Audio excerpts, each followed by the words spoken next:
नमस्कार प्यारे बच्चों, मैं आज फिर से आपके लिए जो नेशनल मिस कम मेरिट छात्रवृत्ति परीक्षा स्कॉलरशिप जो कि मैं हिंदी मीडियम का सॉल्व लेके आई हूँ। और इसमें मैं आज जो आपको पढ़ाने वाली हूँ वह है मेरा सब्जेक्ट विज्ञान यानी कि साइंस के अकॉर्डिंग आपको क्वेश्चन के ऑब्जेक्टिव आपको करवाऊंगी। तो मेरे चैनल में अगर आप न्यू आए हैं तो चैनल को सब्सक्राइब जरूर कर लें। और इसी टाइप से जो कि मैं आपको बता रही हूँ नेशनल कम मेरिट छात्रवृत्ति परीक्षा की, तो उसके सारे के सारे वीडियो आपको इसमें मिल जाएंगे। तो हम इसको ओपन करते हैं बुक्स को और यहाँ पे पहला क्वेश्चन देखते हैं फर्स्ट में। तो देखिए प्यारे बच्चों, इसमें लिखा गया है क्या है। पहले क्वेश्चन में आपको यहाँ पे दिखेंगे कि निम्नलिखित में से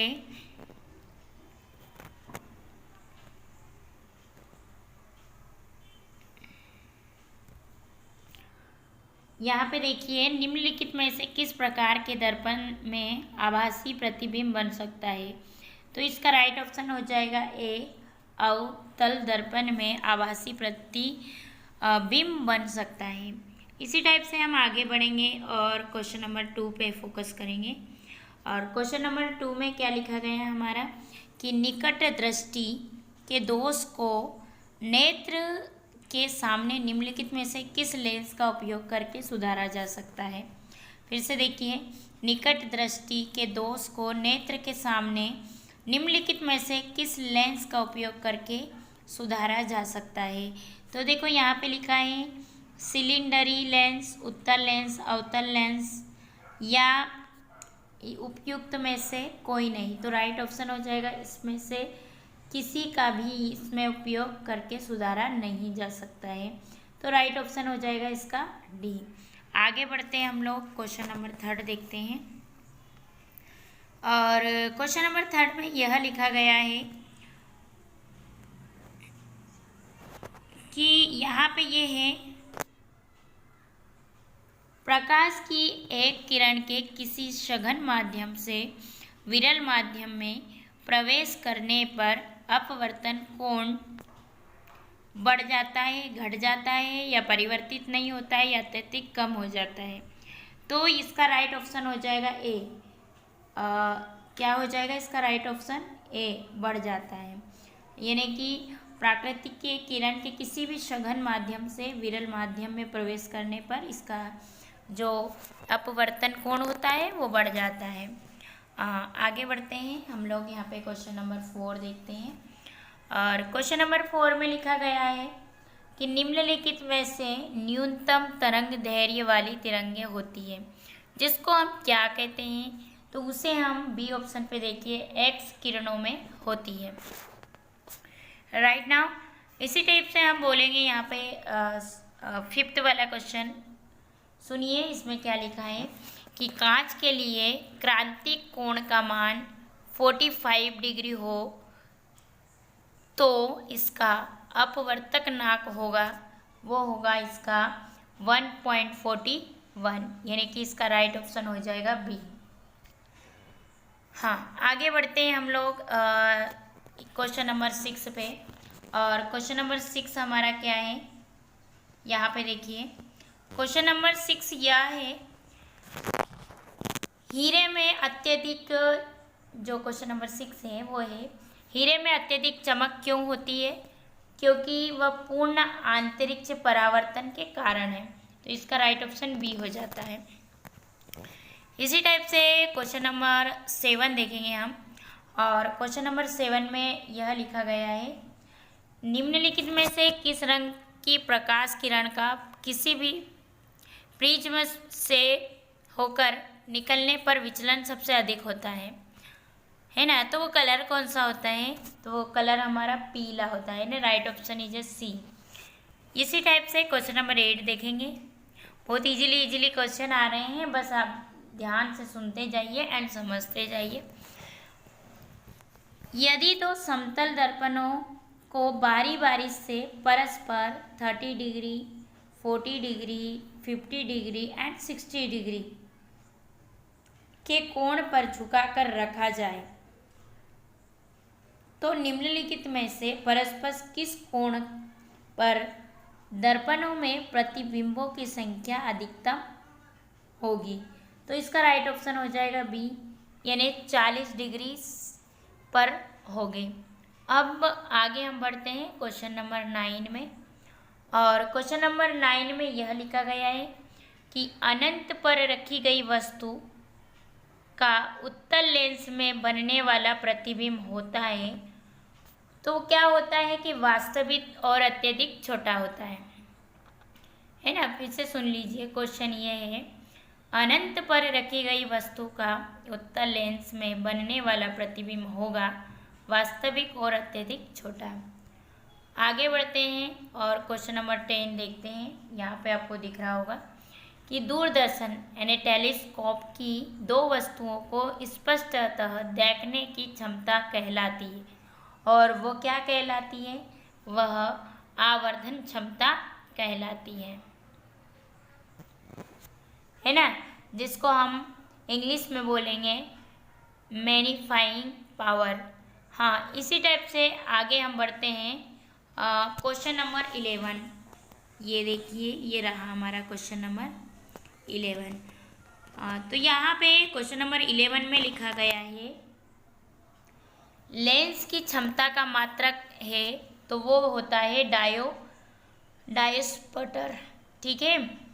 और यहाँ पे क्वेश्चन नंबर अगर आप 12 देखते हैं, 12 देख रहे हो, तो यहाँ पे देखिए 12th में क्या लिखा गया है, किसी समतल दर्पण पर पड़ रही प्रकाश की एक किरण का आपतन कोण 60 डिग्री है। यदि दर्पण को 10 डिग्री के कोण से घुमा दिया जाए तो नया परावर्तन कोण होगा 80 डिग्री का, ठीक है।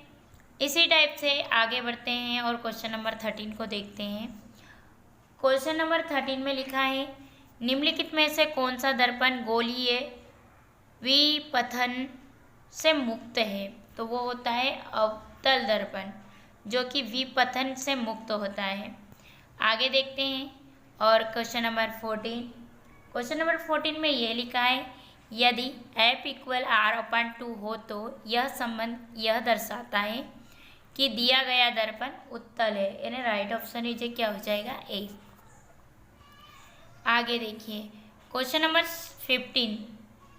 यहाँ पे क्वेश्चन नंबर 15 में हम देखेंगे, जो क्वेश्चन नंबर 15 है उसमें लिखा है कि एक अवतल दर्पण 36 सेंटीमीटर त्रिज्या के एक खोखले गोले का भाग है।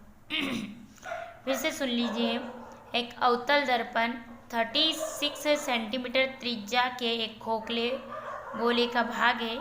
किसी वस्तु के मूल आकार का 3 गुना आवर्धित वास्तविक प्रतिबिंब प्राप्त करने के लिए वस्तु को इस अवतल दर्पण से कितनी दूरी पर रखना चाहिए? तो यहाँ पे देखिए, इसको कितनी दूरी पर रखना चाहिए? 0.4 मीटर पर रखना चाहिए। अब इसी टाइप से क्वेश्चन नंबर 16 देखेंगे आप। और क्वेश्चन नंबर 16 में लिखा है, एक व्यक्ति 3 मीटर की दूरी तक स्पष्टतः देख सकता है, ठीक है। क्या होता है कि एक व्यक्ति 3 मीटर की दूरी तक स्पष्टतः देख सकता है, उसके चश्मे में लगे लेंस की क्षमता कितनी होनी चाहिए जिससे कि वह व्यक्ति 12 मीटर की दूरी तक स्पष्टतः देख सके? तो इसका जो राइट ऑप्शन हो जाएगा बी, उसकी जो क्षमता होनी चाहिए वो होनी चाहिए -0.25 डायऑप्टर होना चाहिए। इसी टाइप से क्वेश्चन नंबर 17 देखिए। क्वेश्चन नंबर 17 में लिखा गया है कि निम्नलिखित में से कौन सा संबंध लैम्बर्ट के कोटिल्जा नियम को निरूपित करता है? तो यहाँ पे देखिए वो नियम होता है हमारा ये I = L cos θ/r²। Okay, यानी कि ऑप्शन नंबर सी इसका राइट है। इसी टाइप से हम क्वेश्चन नंबर 18 को देखते हैं। और क्वेश्चन नंबर 18 में क्या लिखा गया है, देखिए यहाँ पे क्वेश्चन नंबर जो 18 है उसमें यह लिखा गया है, यदि एक द्रव का क्रांतिक कोण 30 डिग्री हो तो उसका अपवर्तनांक होगा 2.0, यानी कि इसका ऑप्शन नंबर डी राइट हो जाएगा। आगे देखिए, हम यहाँ पे देखते हैं क्वेश्चन नंबर 19। क्वेश्चन नंबर 19 में लिखा है इंद्रधनुष वर्षा होने के बाद दिखाई देता है, राइट। इसका कारण क्या है? आप लोगों ने देखा होगा, है ना, वर्षा होने के बाद इंद्रधनुष जो कि रेनबो होता है 7 कलर का यानी 7 कलर का होता है, वह वर्षा होने के बाद दिखाई देता है। तो इसका कारण क्या है? इसका कारण यह है, आसमान में लटकी हुई पानी की नन्ही नन्ही बूंदें प्रिज्मों के रूप में कार्य करती है। ठीक है, इसी टाइप से क्वेश्चन नंबर 20 देखेंगे हम। यहाँ पे क्वेश्चन नंबर 20 में लिखा गया है, मोटर गाड़ियों की जो हेडलाइटों में निम्नलिखित में से किस प्रकार का दर्पण या परावर्तन उपयोग में लाया जाता है। जो मोटर गाड़ियाँ होती है, बस होती है, उसमें जो हेडलाइट लगे रहते हैं, है ना, तो हेडलाइटों में निम्नलिखित में से किस प्रकार का दर्पण या परावर्तन उपयोग में लाया जाता है। तो राइट ऑप्शन हो जाएगा इसका भी, उत्तल। ओके, ये उपयोग में लाया जाता है। इसी टाइप से हम क्वेश्चन नंबर 21 देखेंगे। क्वेश्चन नंबर 21 में यह लिखा गया है, किसी गोलीय दर्पण से परावर्तन होने की दशा में वस्तु और उसके प्रतिबिंब की अवस्थितियाँ कहलाती है संयुक्ति फोकस, यानी कि राइट ऑप्शन हो जाएगा इसका बी। आगे बढ़ते हैं और क्वेश्चन नंबर 22 देखते हैं। 22वां क्वेश्चन है आपका। यहाँ पे देखिए, यदि एक खगोलीय दूरदर्शक के अभिदर्शक और उसकी नेत्रिका की फोकस दूरियाँ क्रमशः 60 सेंटीमीटर और 10 सेंटीमीटर यानी कि 10 सेंटीमीटर हो, उसकी आवर्धन क्षमता क्या होगी? तो बेटा इसकी आवर्धन क्षमता होगी 6। ओके, यानी ऑप्शन नंबर ए राइट है। आगे बढ़ते हैं हम लोग और क्वेश्चन नंबर 23 देखते हैं। क्वेश्चन नंबर 23 में यह लिखा गया है कि सिलिंडरी लेंस का उपयोग निम्नलिखित दृष्टि दोष को दूर करने के लिए किया जाता है ना। तो यहाँ पे इसका राइट ऑप्शन देखेंगे हम। यहाँ पे जो राइट ऑप्शन है इसका वह ये है कि जो अबिंदुका होती है उसमें इसका उपयोग किया जाता है, यानी कि राइट ऑप्शन हो जाएगा इसका सी। यस, अब यहाँ पे देखेंगे क्वेश्चन नंबर 24 और 24 में लिखा है, जरा दूरदर्शिता एक दृष्टि दोष है। जिन व्यक्ति में यह दृष्टि दोष होता है वह व्यक्ति देख सकता है समीप की वस्तुओं को स्पष्ट से। ठीक है, तो राइट ऑप्शन हो जाएगा ए। आगे बढ़ते हैं, क्वेश्चन नंबर 25 देखते हैं। यहाँ पे हम क्वेश्चन नंबर 25 में देखेंगे, मरीचिका का भ्रम क्यों होता है ना। तो यहाँ पे क्यों होता है? क्योंकि वायु का अपवर्तनांक ऊंचाई के साथ निरंतर बढ़ते जाने के कारण। यस, इसी टाइप से हम आगे देखते हैं क्वेश्चन नंबर 26 और क्वेश्चन नंबर 26 में लिखा है, प्रकाश तरंगों की प्रकृति निम्नलिखित के समान होती है। किसके समान होती है? गामा किरणों के समान होती है। यस, कि प्रकाश तरंगों की प्रकृति गामा किरणों के समान होती है। आगे देखिए क्वेश्चन नंबर 27 है, निम्नलिखित में से कौन सा अधिक एक वर्गीय है? तो श्वेत प्रकाश एक वर्गीय है। इसी टाइप से आगे देखते हैं हम क्वेश्चन नंबर 28। यह हीरा, कांच और पानी में प्रकाश का वेग निम्नलिखित क्रम में घटता है। तो सबसे पहले आएगा पानी, फिर आएगा कांच, फिर आएगा हीरा। इसी टाइप से क्वेश्चन नंबर 29, यहाँ पे क्वेश्चन नंबर 29 को देखिए और क्वेश्चन नंबर 29 में यह लिखा है कि निम्नलिखित रंग की प्रकाश किरण के कांच से वायु में प्रवेश करने की दशा में क्रांतिक कोण का मान न्यूनतम होता है? तो जो होता है वो क्या होता है? बैंगनी रंग की प्रकाश किरणें। इसी टाइप से अब हमने क्वेश्चन 29 कंप्लीट कर दिए हैं, जो कि हमारे लिए मोस्ट इम्पोर्टेंट है। यही हमारे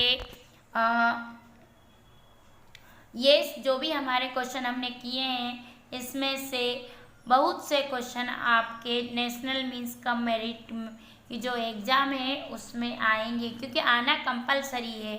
मैं ये कहीं से ना ही ढूंढ के ला रही हूँ, ना ही मैं आपको अदर बुक से करा रही हूँ। इसकी एक बुक्स आती हैं प्यारे बच्चों, जो कि गवर्नमेंट में हमें प्रोवाइड की जाती है। तो उसी बुक्स से नेक्स्ट ईयर की जो एग्ज़ाम हुई थी उसमें इसी बुक से पूरा का पूरा 100% आया था, जो मैंने मेरे कोचिंग में बच्चों को पढ़ाया था, लर्निंग करवाया था, और बच्चों ने काफ़ी अच्छा रिजल्ट भी दिया है।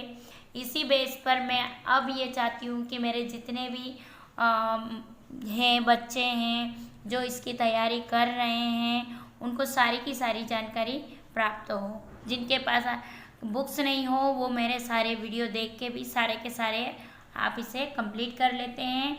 इसी टाइप से मैं आपको बता रही हूँ कि 29 मेरे क्वेश्चन कंप्लीट हो गए हैं। मैं इस वीडियो में आपको ओनली 30 क्वेश्चन बताऊंगी। तो यहाँ पे देखिए 30 वाला जो क्वेश्चन है वो ये है, यदि पृथ्वी पर कोई वायुमंडल नहीं होता तो पृथ्वी पर दिन में प्रकाश की अवधि घट जाती। ठीक है, यदि पृथ्वी पर कोई वायुमंडल नहीं होता तो पृथ्वी पर दिन में प्रकाश की अवधि बढ़ जाती है। Thank you.